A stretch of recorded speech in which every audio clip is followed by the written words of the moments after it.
רק אני אומר קרח, בסדר? אני אעשה את זה שוב, רק אני אומר. אתמול אני קפצתי והתנגשתי בירח, ראיתי כוכבים והראש שלי...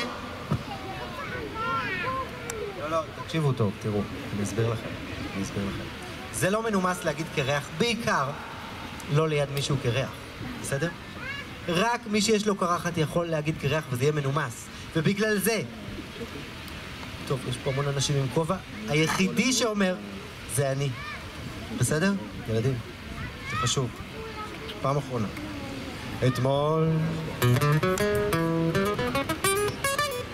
אני קפצתי והתנגשתי בירח, ראיתי כוכבים והראש שלי קרח. דין דין דין דינוזי דינוזו דינוזאו מאו מאו מאו דין דין דין דינוזי דינוזו דינוזאו מאו מאו מאו.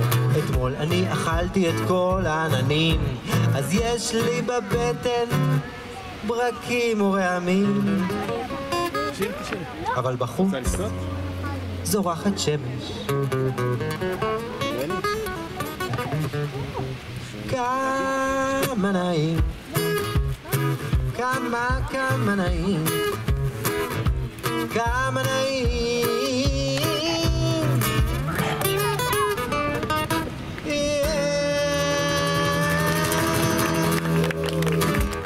תודה רבה. אני רוצה לשיר לכם עוד שיר, ותכף אני אראה לכם כל מיני כלי נגינה שהבאתי, אבל עוד שיר אחד, שהשיר הזה הוא בעצם סיפור.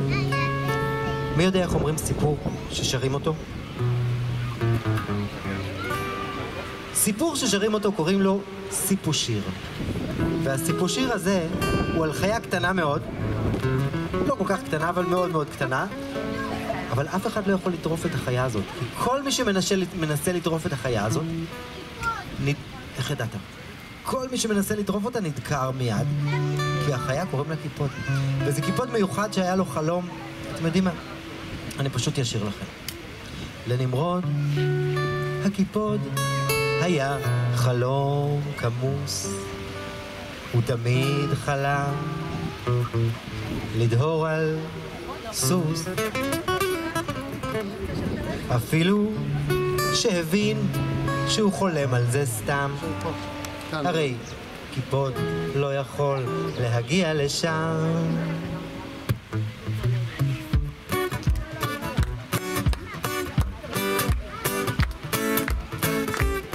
לנמרוד הקיפוד התקלקל המצב רוח, הוא נכנס למטע ונפל עליו תפוח שנתפס לו בקוצים שעל הגב. איך יצא מזה עכשיו? אז הוא הלך לאכול חילזון מאוד גדול שהוא מצא על הרמה של קש. פתאום סוס אחד ניגש ונגס בתפוח, ומשם הוא דהר מהר עם קיפוד על הסנטר. נמרוד הקיפוד היה עכשיו מאושר על הסנטר של הסוס, סוף סוף הוא דהר עליו בבוקר, ואחר הצהריים הקיפוד עשה מקלחת כשהסוס שתה מים.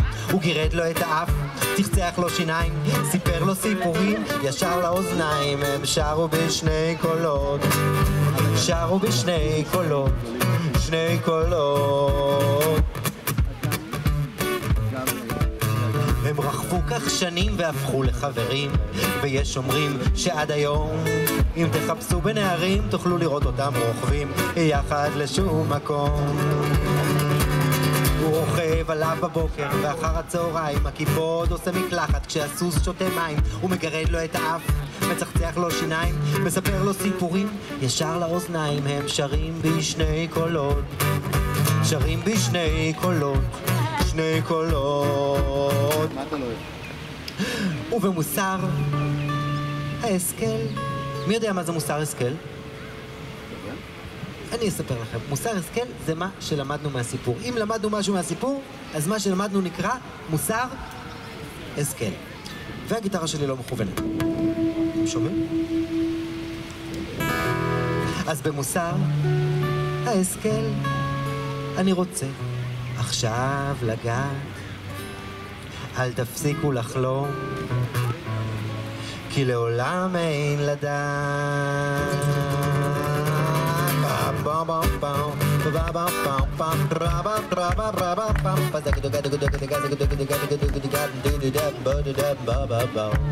הוא רכב עליו בבוקר ואחר הצהריים הכיפות עשה מקלחת כשהסוס שתה מים, הוא גירד לו את האף, תחצח לו שיניים, סיפר לו סיפורים ישר לאוזניים. הם שרו בשני קולות, שרו בשני קולות, שני קולות.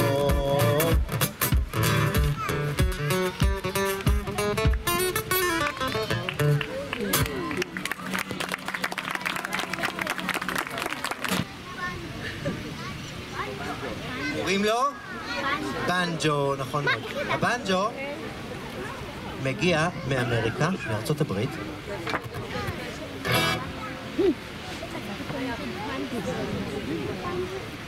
ובדרך כלל מנגנים על הבנג'ו מוזיקה שנקראת מוזיקת בלוגראס, או מוזיקת קאנטרי. אני אנגן לכם מנגינה, ומה שאני צריך שאתם תעשו, אני צריך שאתם תעזרו לי. אם אפשר יד אחת לפה, יד שנייה לפה, וכל מה שאני צריך מכם זה שתיתנו לי קצב אחד. למנגינה קוראים ילד ג'ינג'י, והיא הולכת ככה.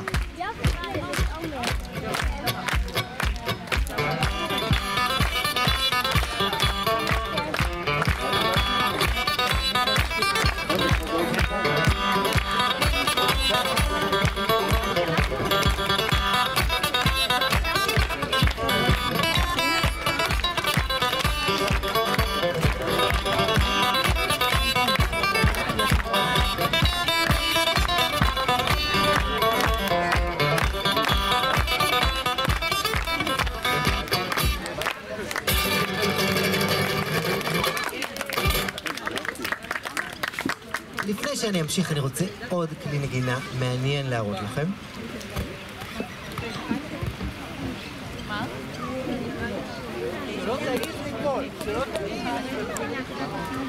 אם מישהו רואה את הבנג'ו נופל, שיגיד לו, בסדר? מי יודע איך קוראים לכלי הזה? הוא מגיע מאוסטרליה, בדרך כלל הוא עשוי מעץ, שלי עשוי מפלסטיק, וקוראים לו? דומה לחליל, איך? דיץ', נכון, דיץ'. דיץ' זה קיצור של המילה דיג'רידו. מי יכול להגיד דיג'רידו? דיג'רידו. אז הדיג'רידו, כמו שאמרנו, בדרך כלל עשוי מעץ, בדרך כלל מעץ אקליפטוס, והצליל שלו הוא צליל נמוך ויפה, שלא כולם אוהבים, אבל בואו תשמעו אותו בכל זאת. אתם רוצים לשמוע? את הדיג'רידו? אדם. עכשיו? בסדר.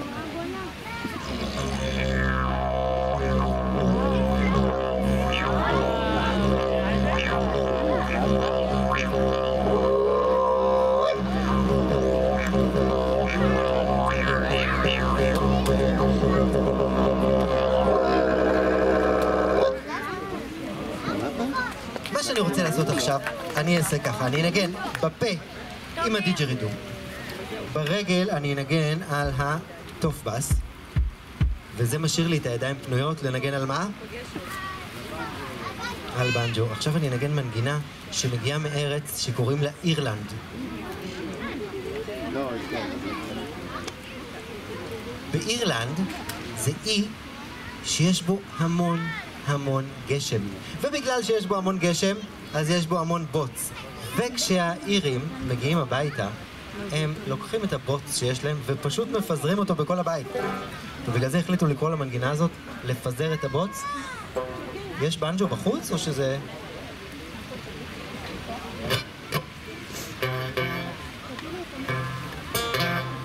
יש? זה? כן? אוקיי. המנגינה הזאת מאוד מאוד רקידה. מי שרוצה לרקוד מוזמן לעמוד על הרגליים, על הגרביים, על הידיים, על השיניים, על האוזניים. אני מתחיל דיג'רידו, טופבאס, בנג'ו, לעשר.